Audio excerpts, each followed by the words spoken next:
بسم اللہ الرحمن الرحیم۔ ایک حدیث میں آتا ہے کہ ایک مرتبہ حضور اکرم صلی اللہ تعالی علیہ وسلم کے سامنے ایک خاتون ایک بچے کو بلا کر گود لینا چاہتی تھی، لیکن وہ بچہ اس کے قریب نہیں آ رہا تھا۔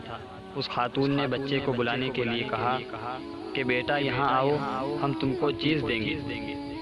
آپ صلی اللہ تعالی علیہ وسلم نے اس کی یہ بات سن لی تو آپ نے اس خاتون سے پوچھا کہ تمہارا کوئی چیز دینے کا ارادہ ہے یا ویسے ہی اس کو بلانے اور بہلانے کے لیے کہہ رہی ہو؟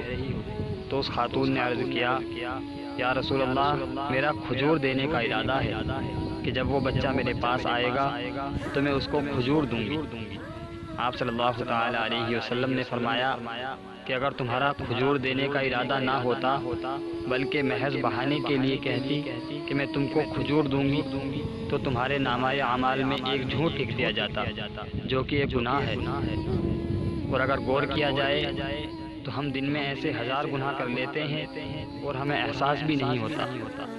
ہو سکتا ہے کہ جنہیں ہم چھوٹے چھوٹے گناہ سمجھ کر رہے ہیں یہ گناہ ہی ہمیں دوزخ میں لے جانے کا ذریعہ بن جائیں۔